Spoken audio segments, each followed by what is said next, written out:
Good morning, Chair. Good morning, Honorable MPs. My name is John Tutwa, a Research Fellow from ZIPA. Thank you. Good morning, Honorable Chair. Morning, Honorable Members of Parliament, and also staff of National Assembly. My name is Peter Mumba, Research Fellow from ZIPA. Thank you, Honorable Members, starting from those on my right. Thank you, Chair. Good morning, Executive Director and your team. I'm Jacqueline Sabao, Member of Parliament for Jigankata constituency. I'm the Vice Chairperson of this Select Committee. I welcome you. Thank you, Chair. Good morning, witness. My name is Simon Banda, Member of Parliament for Petauke Central. I'm also a member of this selected committee. Thank you. Thank you, Chair. Good morning, witnesses. I'm Emmanuel Banda, Member of Parliament for Muchinga constituency, Muchinga that is in Serenje District, Central Province. Thank you, Mr. Chairman, and good morning, ZIPA. Nkombo is my name. Garo Nkombo. I represent Mazabuka Central constituency and member of this committee. Thank you, Chair, and good morning, ZIPA. George Kasavila Kandafura, Member of Parliament, Serenje. Thank you. And my name is Stanley Kakoba. I represent Kapirimposh constituency. Good morning. Good morning, ZIPA. I'm Spongile Mwamba. I represent the people of Kasama Central constituency. Thank you. Thank you very much, Chairperson. My name is Brian Kambita, a Member of Parliament for Zambezi East constituency and a member of this select committee. Thank you, Chair. Good morning, ZIPA. Mishek Mtetwa Nyambose. I represent the wonderful people of Chasefu constituency in Eastern Province, a member of this committee. Representing the people of Luena constituency in Western Province, my name is Muvita Anakoka. Thank you. Thank you, Chair. Good morning, ZIPA. Mungandu Davison is my name, a Member of Parliament for the people of Chama South constituency in Eastern Province. You're welcome. Thank you, Secretariat.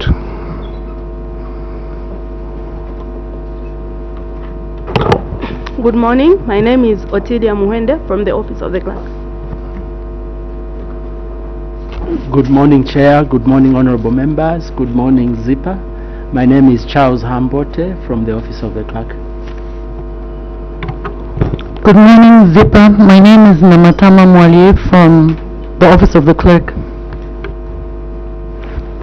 My name is Mambwe Kaumanube from the Office of the Clerk. Good morning, ZIPA. My name is Margaret Hakasenke from the Office of the Clerk.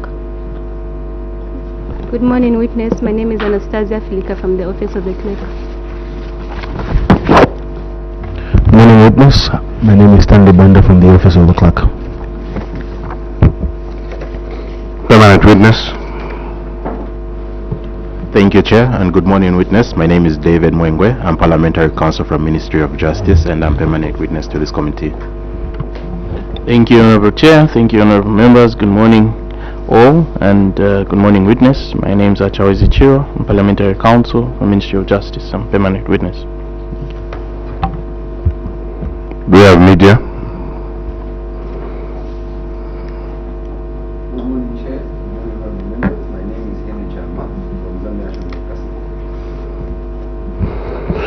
Thank you very much.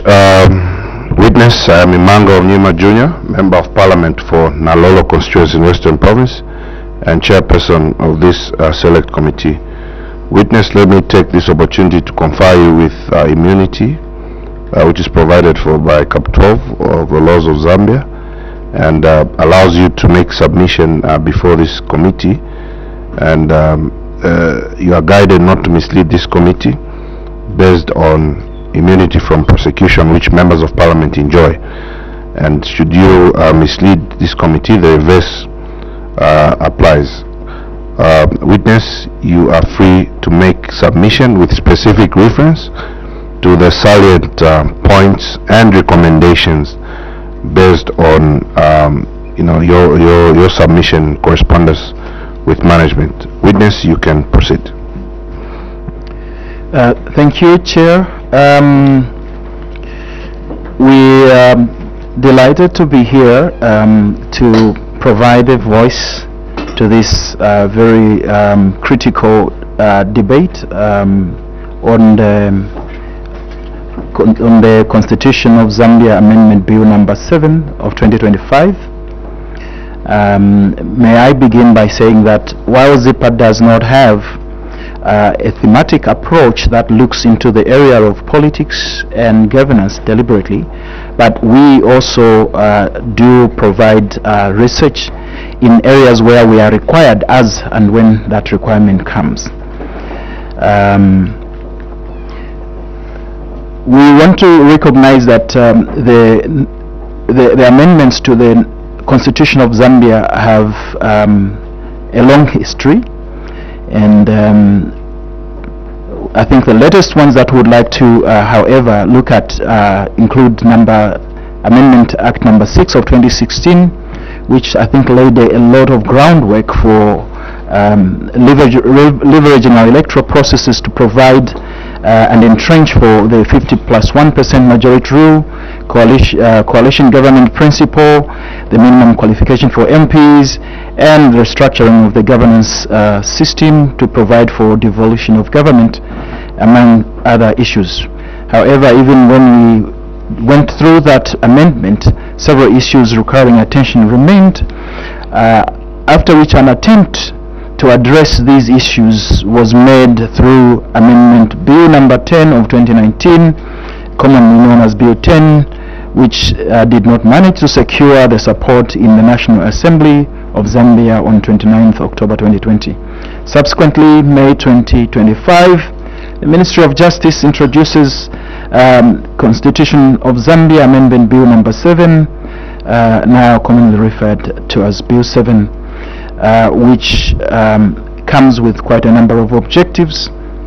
And allow me to skip the objectives and perhaps look at the substantive issues that covered in this bill from our section 2, where we look at Article 47 that deals with mixed member proportion electoral system. The proposed amendment bill introduces a new principle of mixed member proportion, proportional representation in the electoral process, making a significant shift in our electoral system. Under this bill, we see a combination of the first past the post system, where a candidate who gets the highest number of votes in a particular election wins that seat, even if they did not get the absolute majority, which in statistical term means 50% plus 1.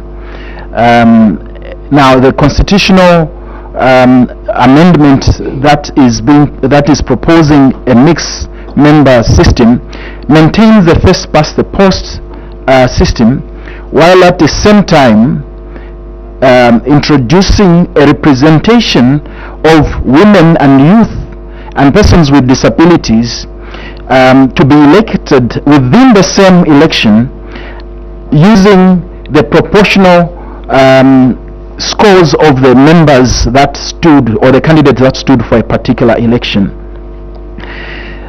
This mixed member proportional system is a very welcome development, considering how low in terms of the delivery of the women folk into the National Assembly the numbers that we have recorded, especially looking in the previous two elections. The numbers that have been delivered from the elections have been significantly low and fall below the regional thresholds and the international standards. With this the representation that is being proposed, we are hopeful that it is going to help us to align our electoral practices to international best practice, as to be able to deliver the constituencies that we want to be represented in the decision making. In this case, the women, the youth, and the persons with disability. I'll speak a little bit more about this, and but allow me to move to Article 52 under Section 3 of our presentation, the provision for nominations on resignation of a candidate.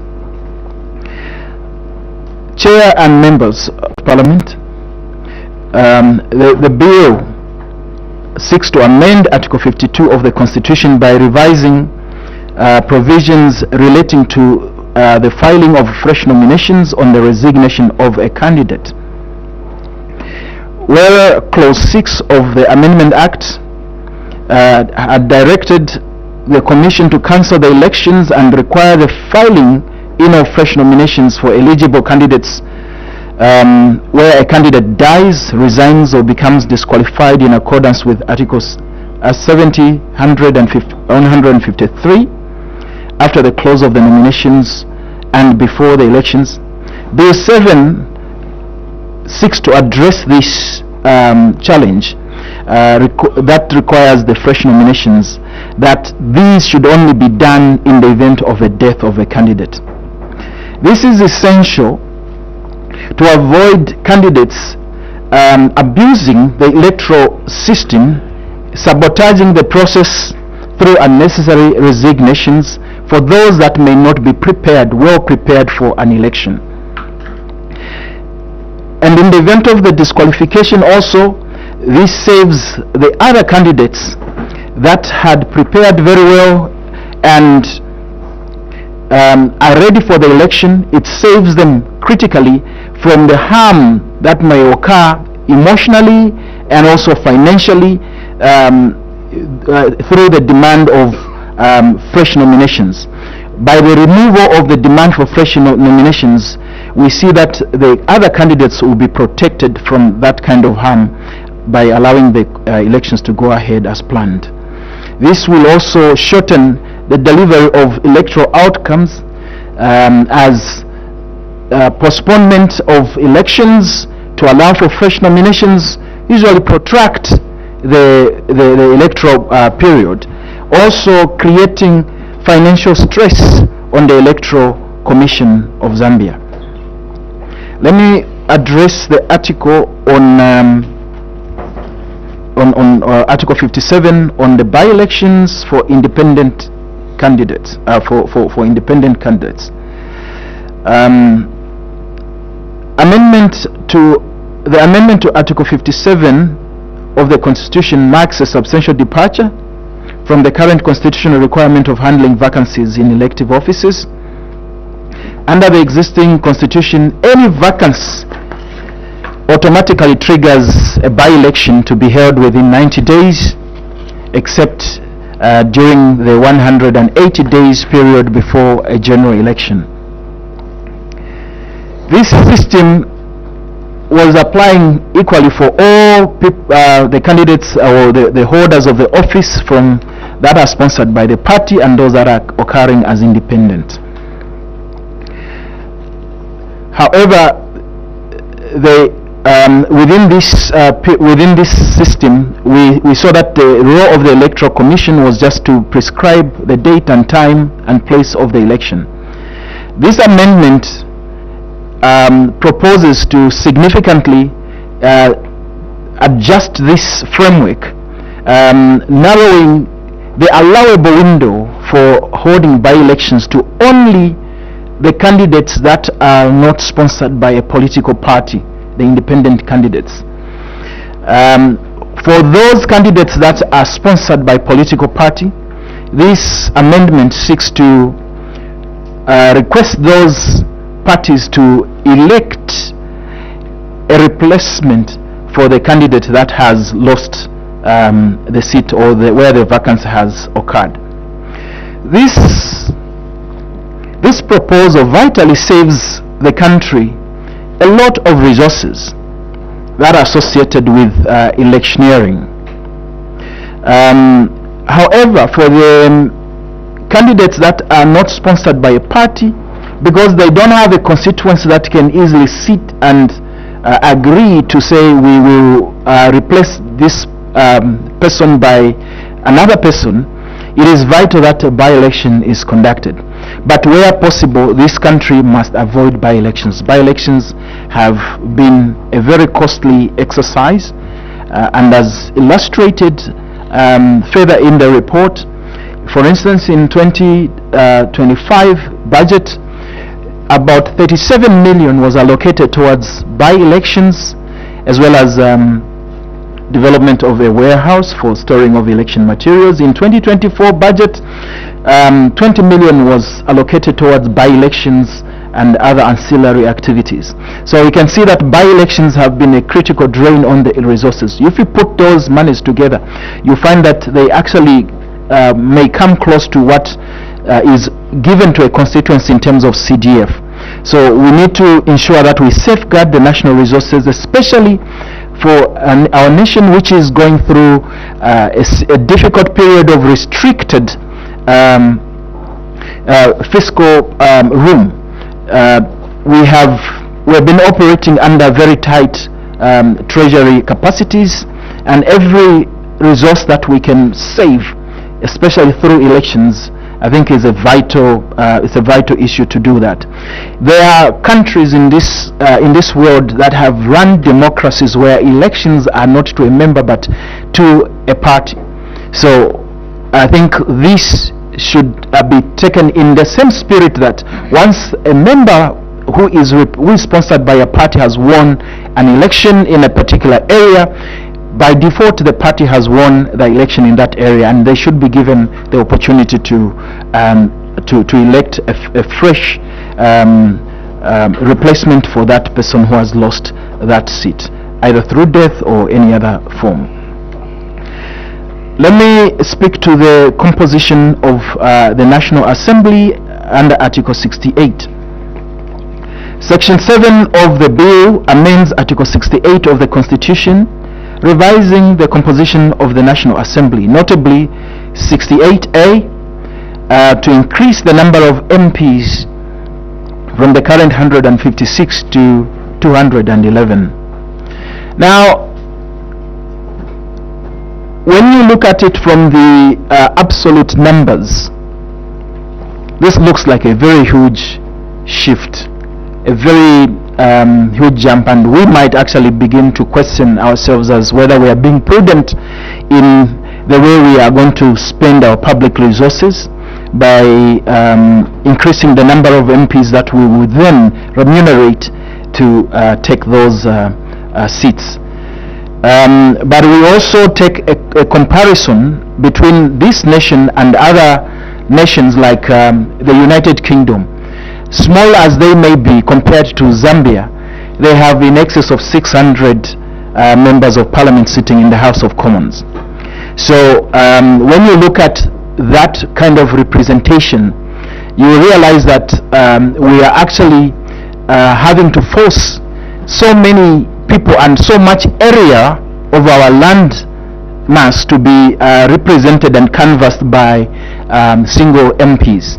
So if we as a nation would place a premium on having electoral representation through parliament, then I think moving towards catering for more people, providing more representatives for larger areas and for larger populations, I think would be a very welcome move. We need to enhance the representations. There are constituencies that I have personally canvassed. One of those constituencies is just Kapiri-Mposhi. Kapiri is such a vast constituency that actually almost envelopes the constituency in Kabwe. That if there's any constituency that needed delimitation a long time ago, it's Kapiri, because of how vast it is, and to think that one, not that the member is in this team,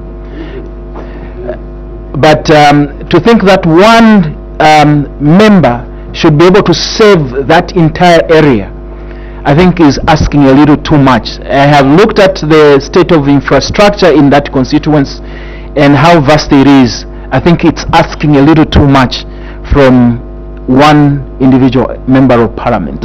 So if there are many constituencies like that in this country, certainly they need the attention of delimitation.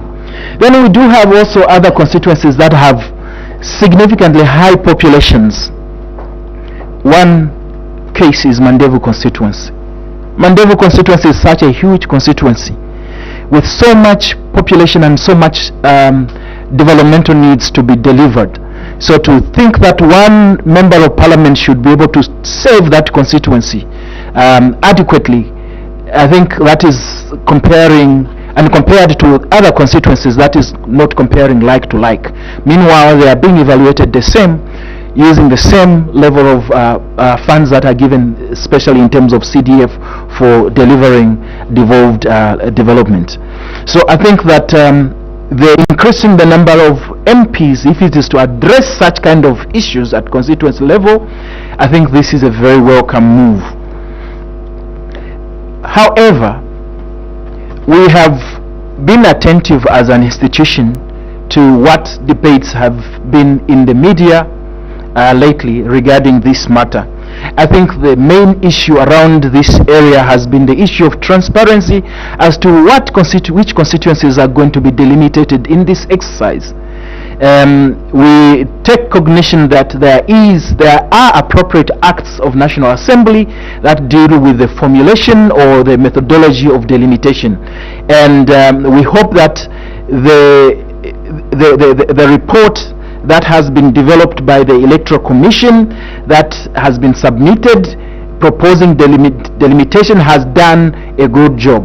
But I think the issue of transparency around this report would be very critical to enhance stakeholder buy-in into the process of delimitation, because we are hearing so much being said about this delimitation, and that is not good for ensuring political buy-in of the exercise. So we I recognize the submission. It would have been good if what you're saying was on record, because most of it is off cuff. So it's important that you proceed with your submission and ensure that it's there for the record. Very well guided, Chair. Allow me to move to Article 71, dealing with nominations of MPs.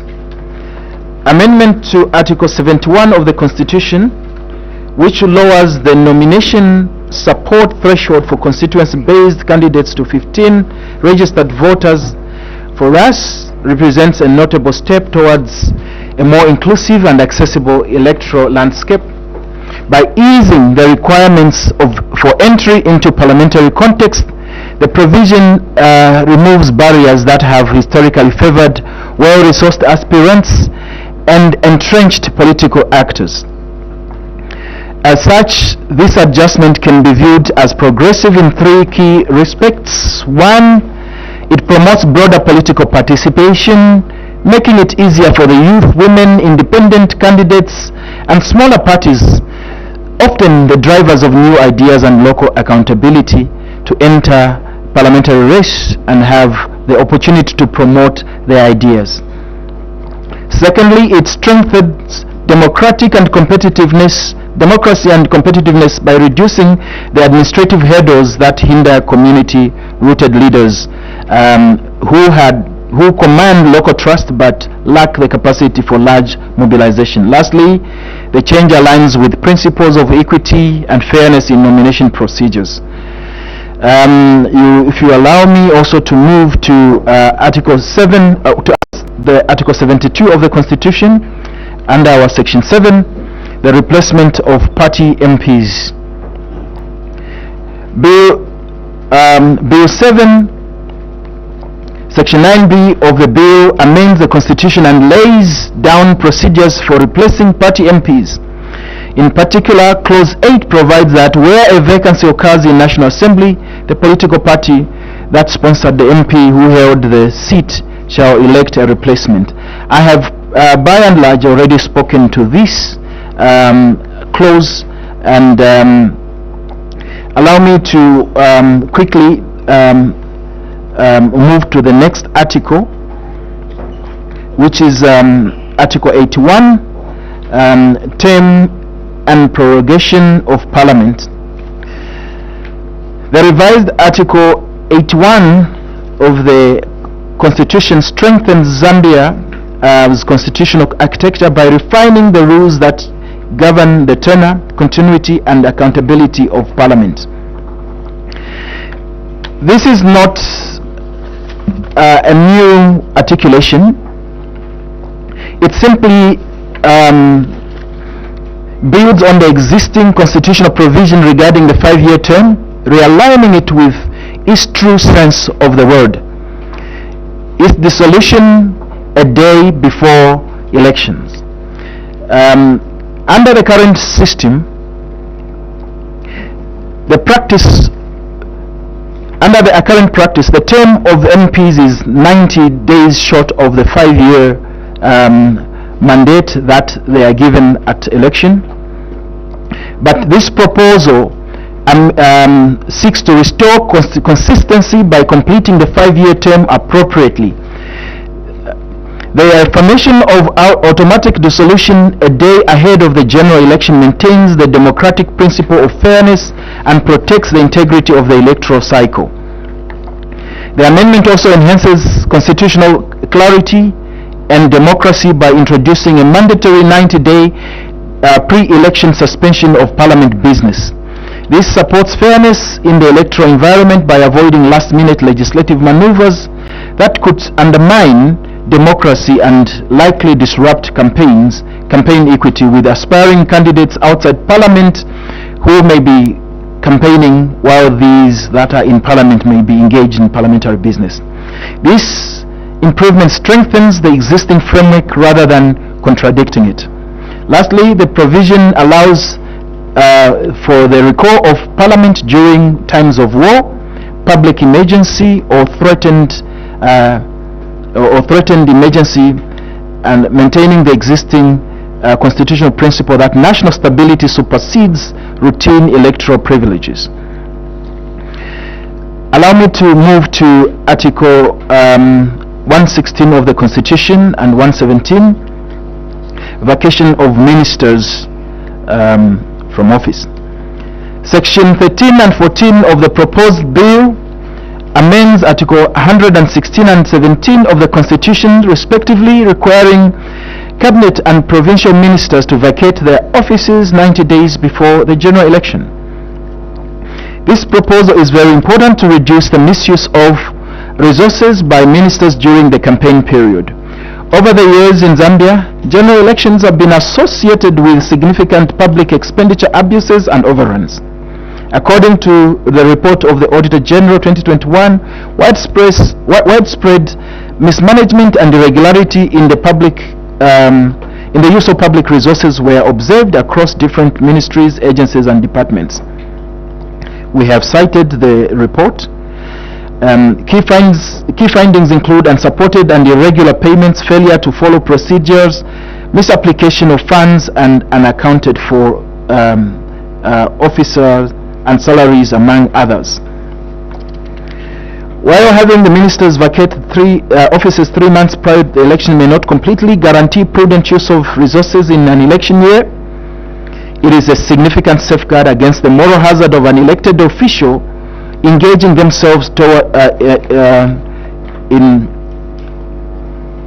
I beg your pardon, I think we have missed out some words in our submission. The moral hazard of elected officials engaging themselves in activities that undermine public financial integrity.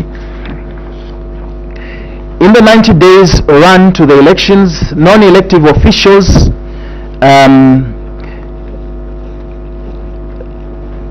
like the permanent secretaries under the guidance of the President are the most appropriate to carry out the executive functions. And while it may be argued that it is improper to leave the country to be managed by unelected officials, 90 days is only 5% of the entire electoral cycle that the ministers usually serve in these offices. Article 154, which is 10 in the Amendment Act, council positions. The Amendment Act proposes to repeal Article 57, and this introduces the requirement for anyone seeking to become a mayor or council chairperson to formally declare their assets and liabilities. This turns what was previously just a general ethic into a specific constitutional requirement, a crucial step to strengthen transparency and accountability given the current resolve to implement development through a decentralized system. The second new feature is the shift from by-elections to party-based replacement when a mayor, council chairperson or councillor vacates office. Instead of returning to the electoral process involving everyone, the political party that sponsored the seat chooses a successor from within its ranks. This marks a significant departure from the current practice of filling vacancies through inter-party by-elections. On the public finance side, this amendment also reduces government by-election related expenditures and preserves the post-election diversity in the chambers. The third amendment lies in the introduction of strict timelines and procedural rules for managing vacancies. Bill 7 requires local authorities to notify the Electoral Commission within 7 days when a seat becomes vacancy. This sets out how the Commission must regulate the submission of replacement names, prohibits filling any vacancy that arises within 180 days before the general election. This measure brings structure and predictability to the electoral process. Chair, allow me to quickly move us to Article 158, vacancy in council position. Section 18 of the bill repeals Article 158 of the Constitution by addressing vacancies in offices of the mayor, council chairperson, councillor, and like the proposal for MPs under Article 158, it provides for the political party that sponsored the vacated seat to elect a replacement upon informing the Electoral Commission. I think we have spoken in principle to this already as we address the issue of the MPs. Allow me to move you to Section 12 of our presentation that speaks to Article 266, definitions. Amendments to Article 266 represents some progressive step towards greater constitutional clarity and alignment with the Labour Code Act. Allow me to replace that with it's an error. It's supposed to be the Child Code Act of 2021 and the global standards. Yeah, the Children's Code. By redefining a child as a person below 18 years of age, the Constitution now mirrors the international definition established under the United Nations Convention on the Rights of the Child, to which Zambia is a party. This realignment reinforces Zambia's commitment to global child protection norms and ensures consistency across legislations, policy and practice. And we also address ourselves to the definition of an adult, which mirrors that which is given for the child, and also the definition of the focus of the Constitution within the latest legal developments around this demographic category of our population. Allow me to move quickly to our conclusion and say that Bill 7 contains very progressive proposals. Key examples include increasing the participation of the marginalized groups like women, youth, and persons with disability in the National Assembly. Equally, the proposal allows political parties to elect replacements for MP seats that fall vacant a very essential progressive step to reducing the financial burden of conducting by-election. In cases of MPs under the independent category, the article requires that a by-election be conducted.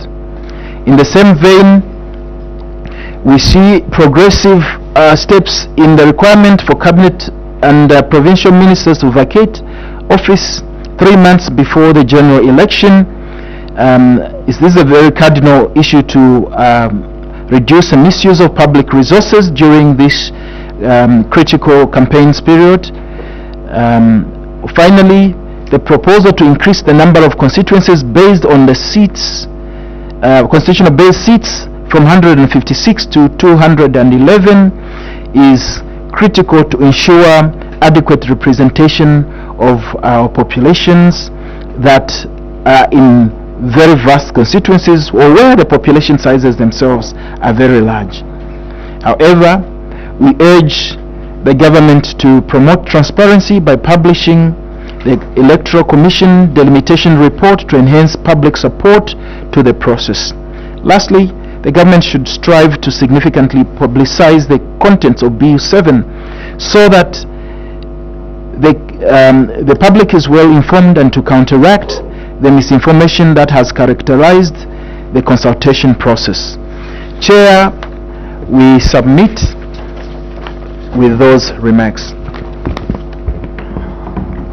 Thank you, witness, for your submission. Honorable members, that's the submission from ZIPA, Zambia Institute for Policy Analysis and Research. We may now seek clarification on the submission given. Honorable Banda. Thank you, Chair. Let me be the first one to ask for a point of clarification on this one.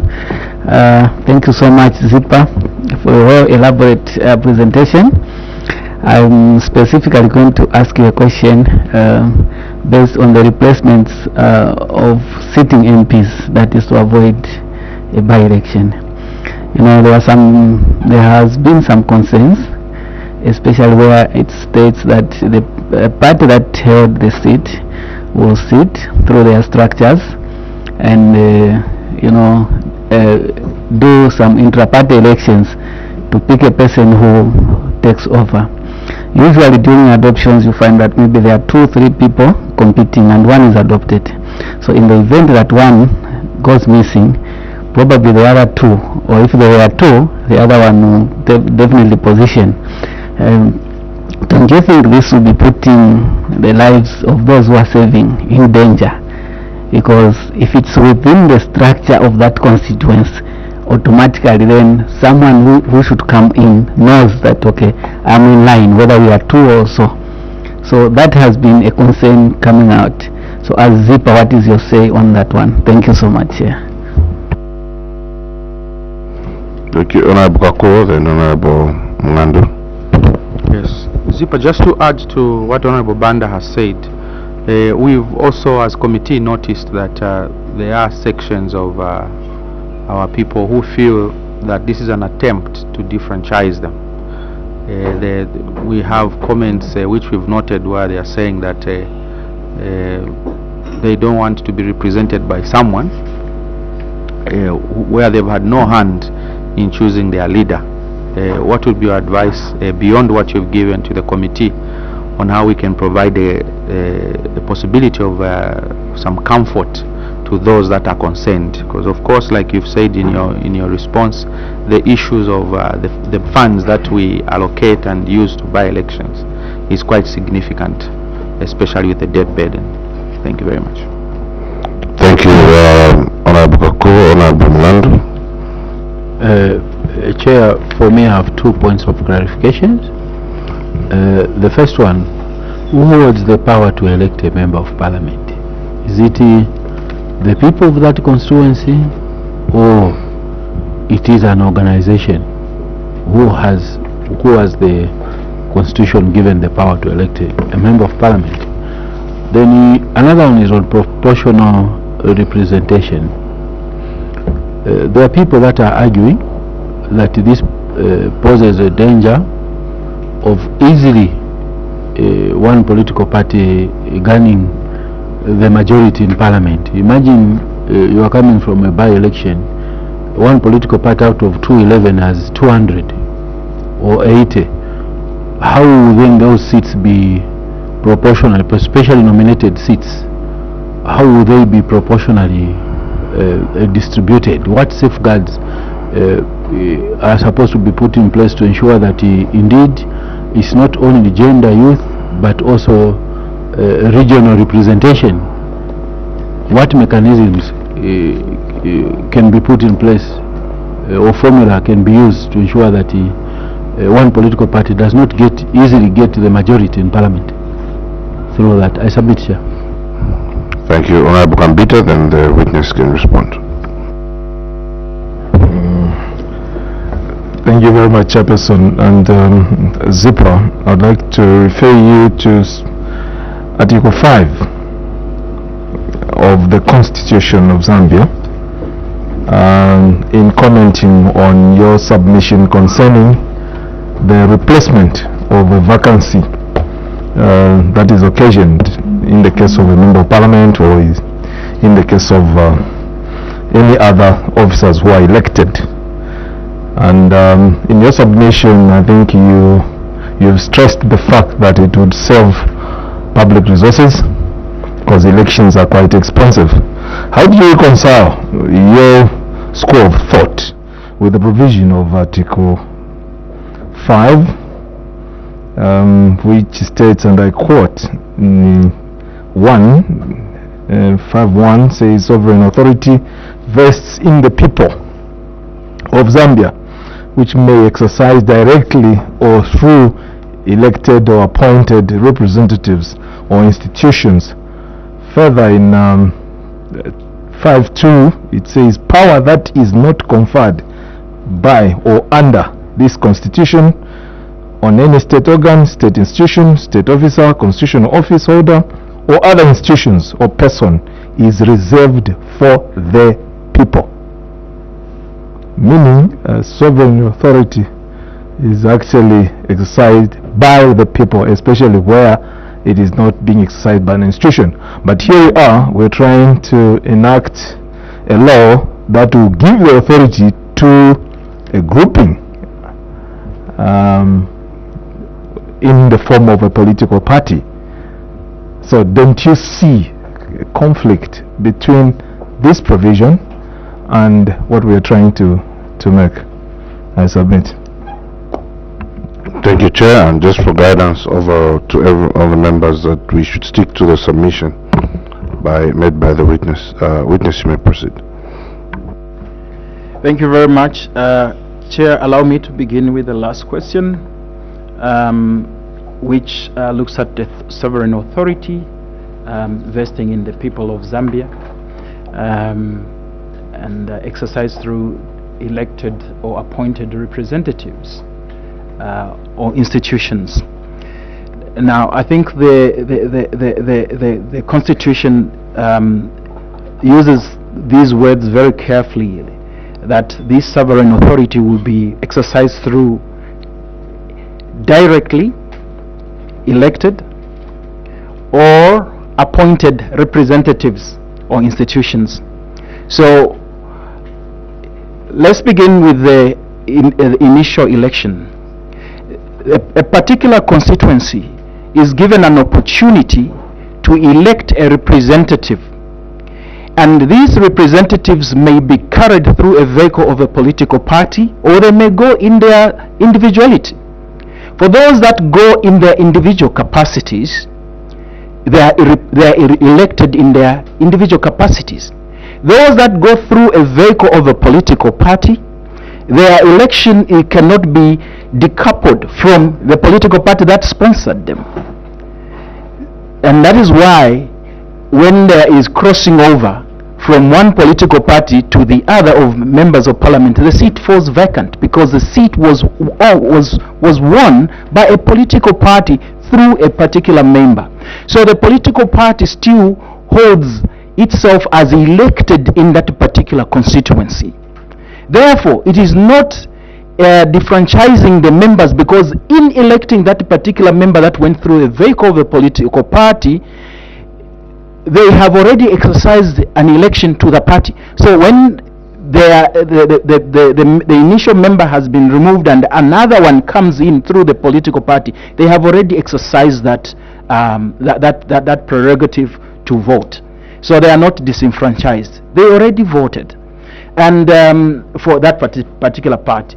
And the Constitution, in conferring sovereignty of authority, it says to directly elected or even appointed.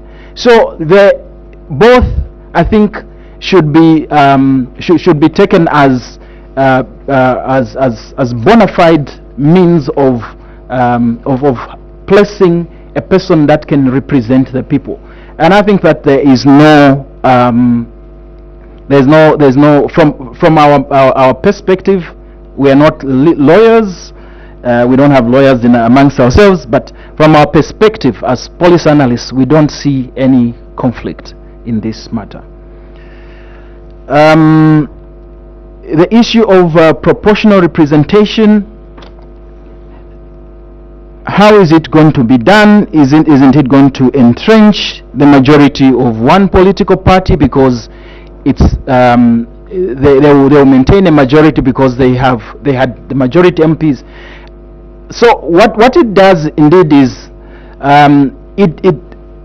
proportional representation does not dilute the representation that has been generated from the elected members at the initial election, because this is determined after the election of those that have gone first past the post. So that same proportional representation is carried through in terms of the women and the youth. So there is no dilution at that point because the ratios are carried through to the women and the youth. Perhaps the safeguard that is missing and rightly pointed is where in terms of regional representation, and I think these are rules that can be couched in the particular acts of parliament. I think methods must be left to particular acts of parliament rather than in the constitution. Should you wish to change the methods tomorrow because you have seen something that works better, you don't have to come and sit and begin to amend the constitution. I think methods must be left to the acts of parliament. Thank you, witness. Honorable Anakoka, then Honorable Banda. Thank you very much, Chair. ZIPA, in your response just now, and of course in your written submission on proportional representation, you are talking about how this is a welcome move because it will improve inclusivity. Let me pick your thoughts on whether, given the way this PR system is being proposed, you would be sympathetic to a situation where a party chooses to participate in a general election but completely without candidates. They have no presidential candidate, no parliamentary candidate, no councillor candidates. They are just campaigning to get the proportional representation ballot. Would you think we should consider some scenarios to restrict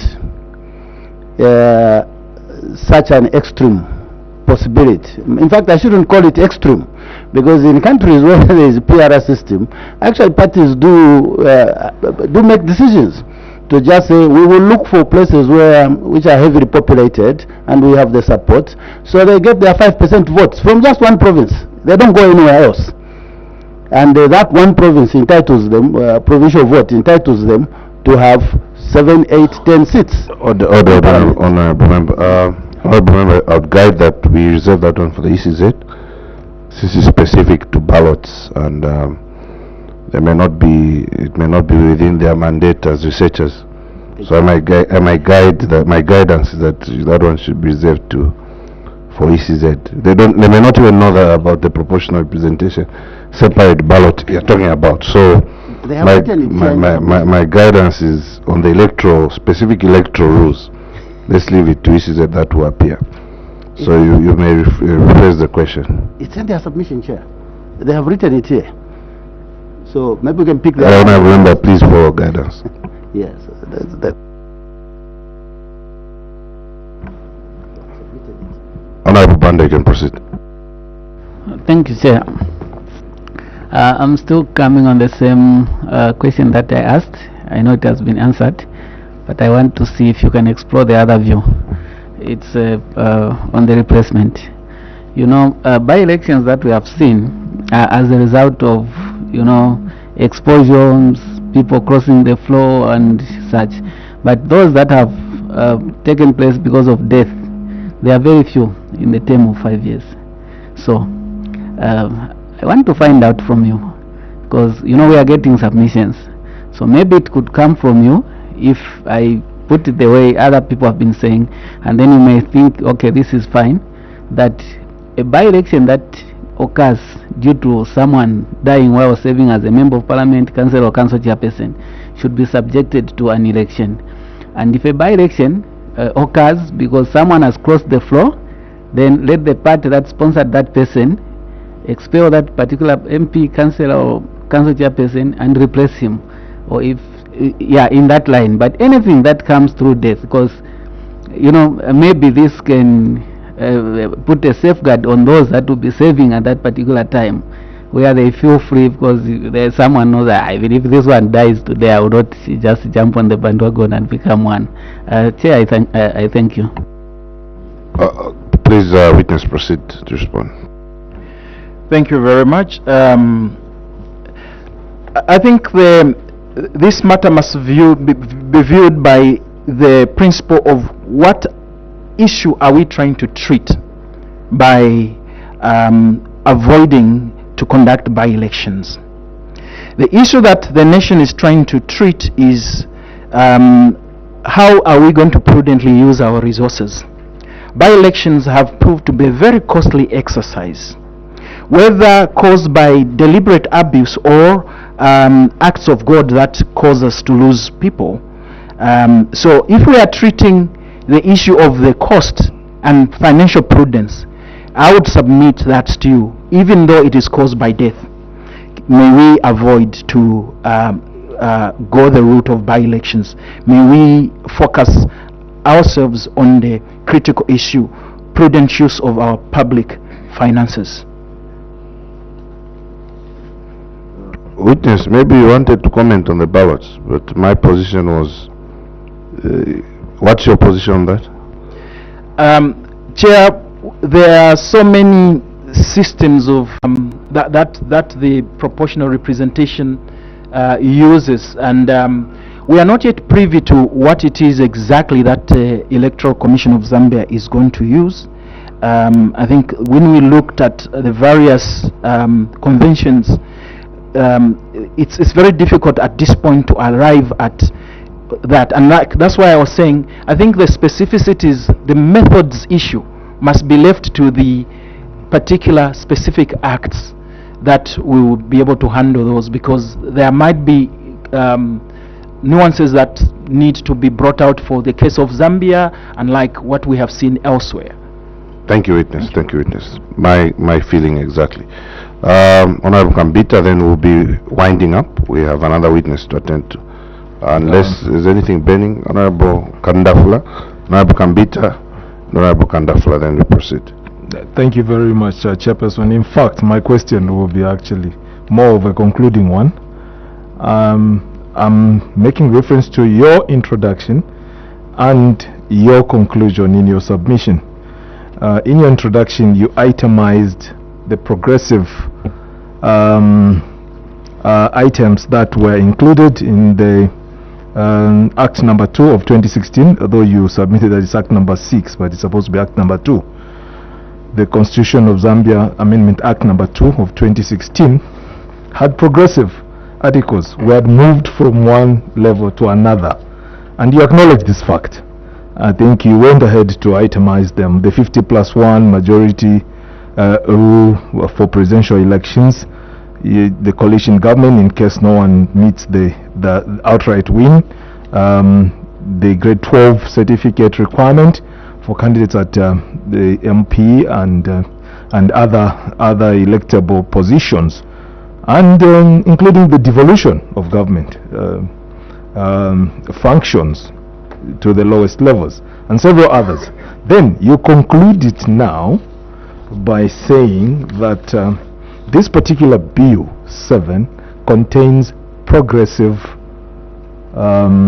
articles that you feel will enhance the position where we are. What would you categorically state, in your opinion as ZIPA, to help this select committee, as in these are the most progressive, or these are progressive because they'll move us from this stage to that stage? Overall, in your gut feeling, I submit.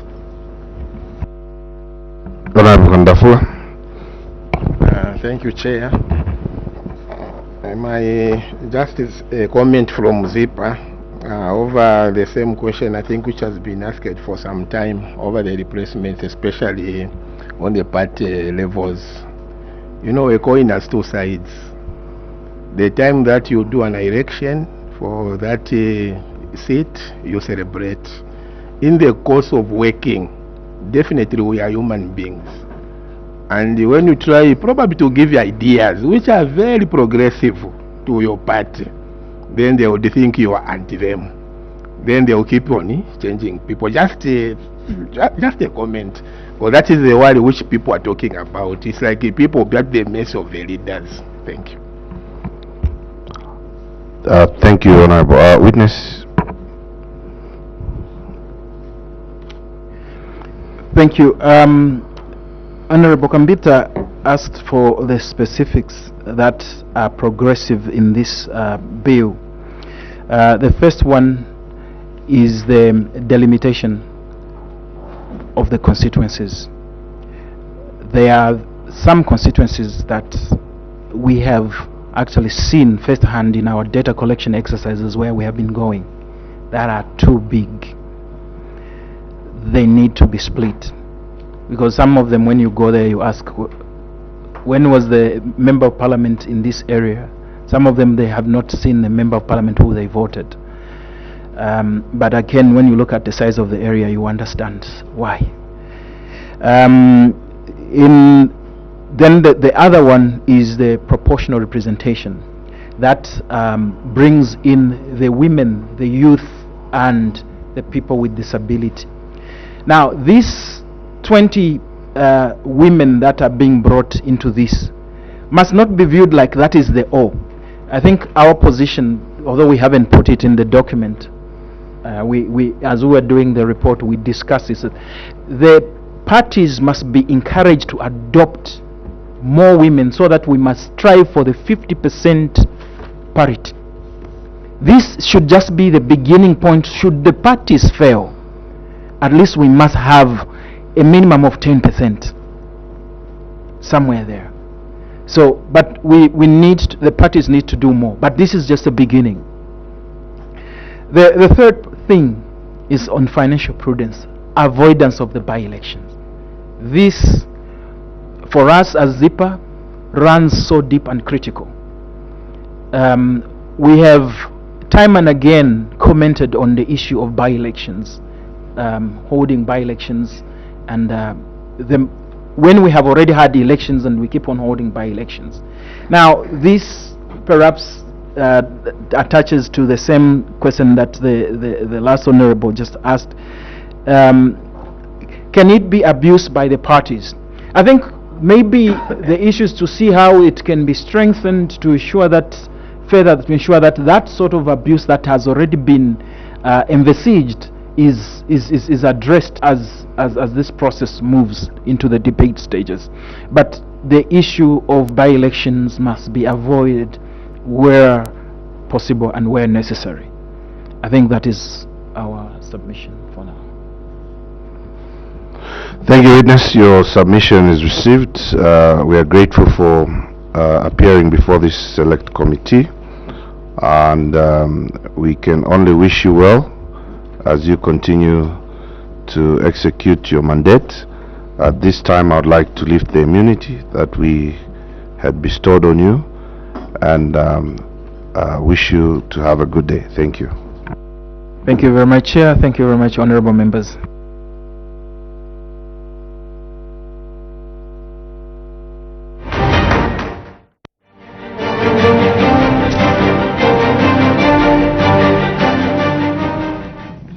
Well, thank you so much for still being with us on Parliament Television. Thus, the Select Committee there interacting with the witness, and that was the Action Institute for Policy Analysis, and that's ZIPA there. And we still have one more witness to appear before the Select Committee, and I'll be letting you in some of the issues that have been raised regarding the submission from ZIPA there. That's the Zambia Institute for Policy Analysis and Research. And we also expect another witness that will be able to make their submission. Remember, earlier on I was able to share with you some of the objects of the bill. I did talk about its aims to revise the composition of the National Assembly to provide for the increase in the number of constituency-based seats from 156 to 211 to actualize the delimitation report by the Electoral Commission of Zambia. It also aims to revise the electoral system for the election to the National Assembly to provide for the mixed member proportional representation electoral system to guarantee the representation of women, youths and persons with disabilities. And it also, one of the objective is to provide for the Attorney General and the Solicitor General to continue in office after a general election until new office bearers are appointed. Also aims to revise the definition of the words child and adult, provide for clarity on the period within which an election petition should be concluded. For now, we'll take a short break and I'll be back and I'll let you in on some of the witnesses that are here to make their submissions before